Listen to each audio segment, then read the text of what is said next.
Assalamualaikum warahmatullahi wabarakatuh.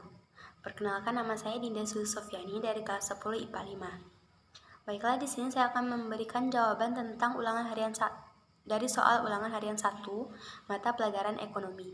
Yang pertama yaitu faktor yang menyebabkan terjadinya kelangkaan. Jawabannya yang pertama, alat untuk memenuhi kebutuhan di alam ini tentunya terbatas. Akan tetapi eksploitasi yang dilakukan manusia terkadang tidaklah bertanggung jawab atau cenderung tidak bertanggung jawab. Contohnya seperti membakar hutan untuk membuka lahan distribusi yang mana ini dapat merusak ekosistem, kemudian dapat menyebabkan banjir, kemudian hilangnya sumber daya air, kemudian punahnya hewan-hewan langka, dan juga pemanasan global. Yang kedua yaitu kerusakan sumber daya alam akibat sumber daya manusia. Yang ketiga, kurangnya kemampuan manusia dalam mengelola atau mengolah sumber daya perekonomian yang ada.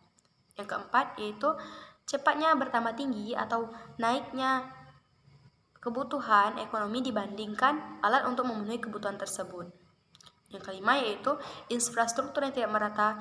Yang keenam, terjadinya bencana. Yang ketujuh yaitu terjadinya peperangan dan juga penyakit yang besar di suatu negara. Yang kedelapan, kurangnya kemampuan untuk melakukan produksi. Yang kesembilan yaitu cepatnya bertambah banyak penduduk di suatu negara tersebut.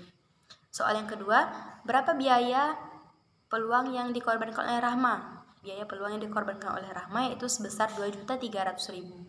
Karena apabila terdapat lebih dari dua pilihan, maka lebih dari dua pilihan seperti penawaran pekerjaan tadi yang lebih dari dua pilihan atau tiga pilihan, yang tadi adalah tiga pilihan.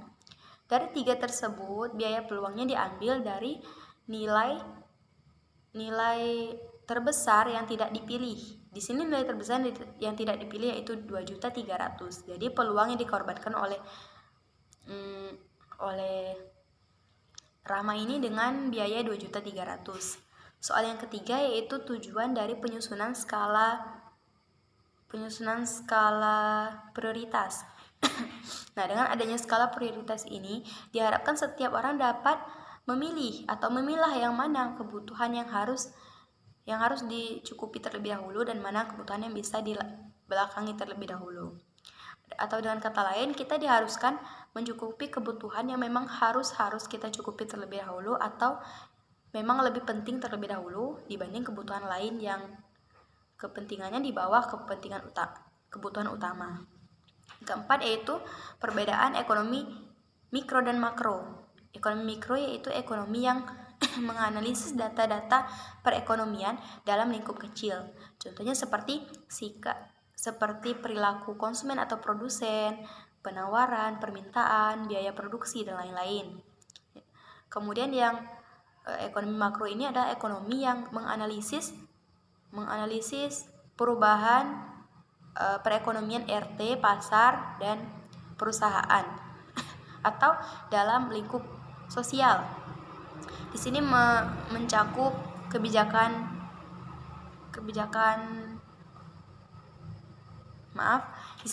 mencakup pengangguran, kemudian laju inflasi.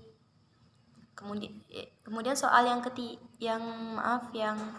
kelima yaitu masalah pokok dari ekonomi klasik. Nah, masalah pokok ekonomi klasik ini pada tahun 1870 berkembanglah sebuah teori ekonomi klasik yang dipelopori oleh Adam Smith. Nah, dalam teori ini terdapat 3 masalah perekonomian.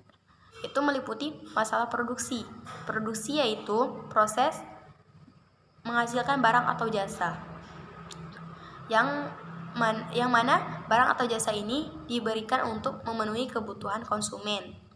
Yang kedua yaitu meliputi masalah distribusi. Distribusi yaitu menyalurkan barang atau jasa dari produsen kepada konsumen.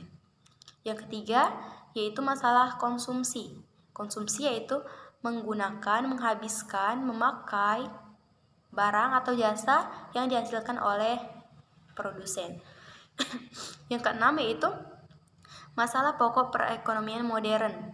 Nah, di sini meliputi seperti yang pertama yaitu apa yang akan diproduksi dan berapa banyak.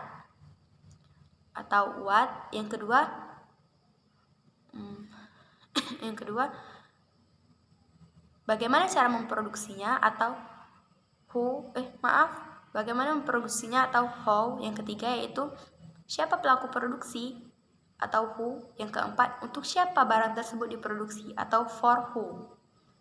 Soal yang ketujuh yaitu hal-hal yang menyebabkan terjadinya perbedaan sistem perekonomian antar negara. Penyebab ini terdiri dari dua penyebab, dibagi menjadi dua penyebab, yaitu internal atau penyebab dari dalam, dan eksternal, penyebab dari luar. Penyebab dari dalam ini seperti ideologi negara, sistem politik, sistem pemerintahan, lembaga-lembaga sosial, perekonomian, dan kebudayaan masyarakat tersebut. Sistem eksternal ini seperti politik dunia internasional, kemudian sosial budaya luar negeri, kemudian sistem perekonomian yang dianut negara tersebut. Yang kedelapan yaitu hal-hal yang harus dihindari dalam dalam demokrasi ekonomi. Di antaranya yang pertama yaitu sistem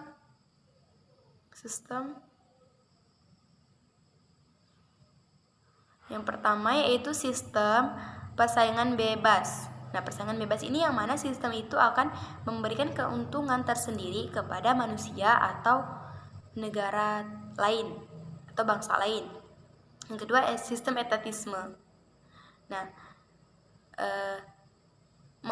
mematikan sumber daya kreasi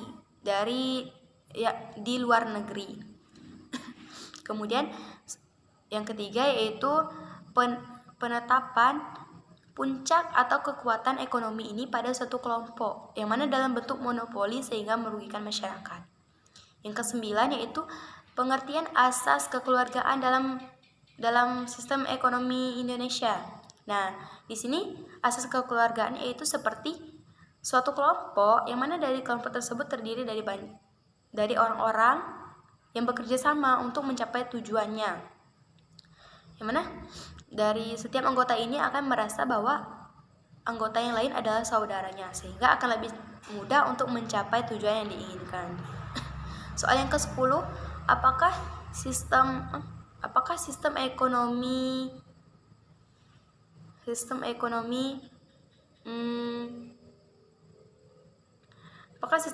ini termasuk ke dalam sistem ekonomi campuran? Tidak, karena sistem ekonomi ini merupakan sistem ekonomi yang meliputi ajaran-ajaran Islam. Yang mana sistem ekonomi ini memang didirikan dengan cakupan atau dengan aturan dari agama Islam itu, seperti dilarang riba atau memberikan bunga. Nah, dalam perekonomian syariah ini ada sistem bagi hasil, tidak ada rugi sebelah pihak atau lainnya yang tidak diperbolehkan dalam Islam. Lain dengan sistem perekonomian campuran. Nah, sistem ini digunakan oleh setiap negara. Nah, seperti sistem pasar dan digabungkan dengan sistem nasional. Mungkin cukup sekian dari saya. Syukron. Wassalamualaikum warahmatullahi wabarakatuh.